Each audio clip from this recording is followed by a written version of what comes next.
Hello दोस्तों, आप सभी कैसे हैं। मैं उम्मीद करता हूँ आप सभी बहुत ही अच्छे होंगे। तो जैसा कि हमारे पास एक और क्वेश्चन आ गया है, सिद्ध कीजिए कि 1/√2 एक अपरिमेय संख्या है, यानी कि इसको प्रूव करना है। तो आइए सबसे पहले हम क्या करेंगे, यहाँ पे हमको करना है, सबसे पहले यह जानना जरूरी है कि अपरिमेय संख्या किसे कहते हैं। यानी कि अपरिमेय संख्या उसको कहते हैं जिसको P/Q के रूप में नहीं लिख सकते हैं। आइए यहाँ पे लिखते हैं हम, माना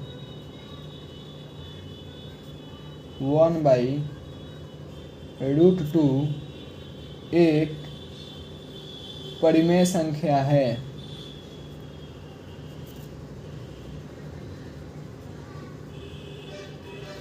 ये परिमेय संख्या क्यों लिखें आप लोग सोच में पड़ जाइएगा, लेकिन एक बात हमेशा याद रखिए, यहाँ पे जो अपरिमेय संख्या है, ठीक है, यहाँ पे कोई भी क्वेश्चन रहे, 1/√2 रहे, 1/√3 रहे, 3+2√5 रहे, किसी भी प्रकार का क्वेश्चन रहे, अगर अपरिमेय संख्या पूछ रहा होगा तो हमेशा उसका उल्टा करेंगे, अपोजिट करेंगे। यानी कि अपरिमेय संख्या है तो ये परिमेय संख्या हो जाएगा। इतना करने के बाद हम क्या करेंगे, जब परिमेय संख्या को क्या चीज़ में लिख सकते हैं, हम P/Q के रूप में लिख सकते हैं। तो 1/√2 = P/Q।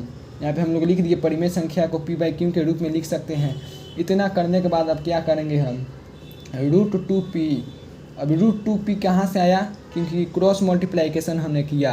क्रॉस मल्टीप्लाइकेशन यानी तिरछा तिरछी गुना, तो √2 को p से किए तो √2p हो गया =Q। अब इतना करने के बाद क्या करेंगे, p को उस साइड भेजा देंगे। तो यानी कि हमने इसके पिछले वीडियो में बताया था कि अगर जो भी भागा में होगा तो बराबर के उस साइड जाके गुना में हो जाएगा, अगर जो रहेगा तो उस साइड जाके माइनस में हो जाएगा। तो यहाँ पे क्या होगा, √2 = Q/P।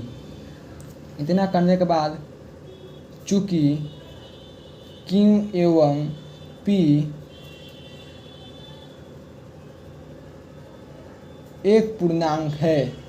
अब समझिएगा पूर्णांक क्या होता है, यानी कि हम Q के जगह पर हम मान लीजिए हम लिख दे रहे हैं, Q की जगह पर हम लोग 5 लिख दे रहे हैं और P की जगह पर 10 लिख दे रहे हैं, ठीक है।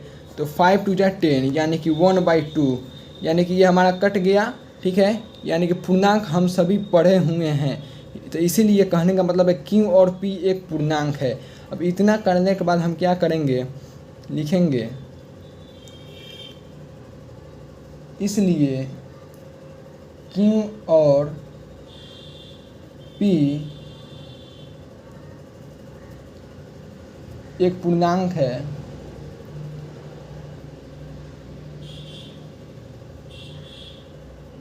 इतना करने के बाद, अच्छा सॉरी दो बार लिखा गया, कोई बात नहीं। इतना करने के बाद लिखेंगे Q/P एक परिमेय संख्या होगा।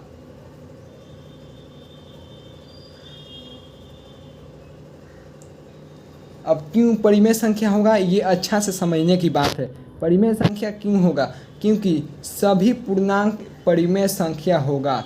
ये प्रूव हुआ है, सभी पूर्णांक एक परिमेय संख्या होगा। पूर्णांक क्या होता है, जैसे कि -3 हो गया, -2 हो गया, 5 हो गया। तो यहाँ पे परिमेय संख्या किसे कहते हैं, Q = नॉट 0, यानी कि यहाँ पे -3/0 नहीं होना चाहिए, तो -3/1 हो जाएगा, -2/1 हो जाएगा, 5/1 हो जाएगा। तो ये परिमेय संख्या होगा, सभी पूर्णांक परिमेय संख्या होगा। और यहाँ पे परिमेय संख्या का बात हो रहा है।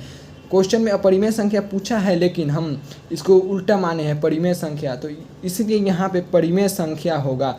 अब इतना करने के बाद P/Q एक परिमेय संख्या होगा। अब ये √2 है, जो ये √2, अब लिखेंगे √2 एक अपरिमेय संख्या होगा, एक अपरिमेय संख्या होगा, एक परिमेय संख्या होगा, एक अपरिमेय संख्या होगा। इतना करने के बाद हम लिखेंगे एक परिमेय संख्या, एक अपरिमेय संख्या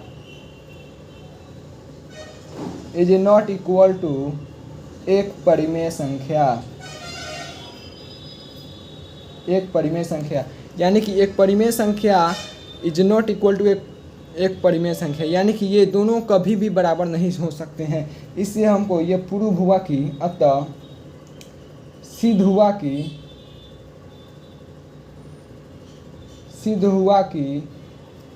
1/√2 एक अपरिमेय संख्या है।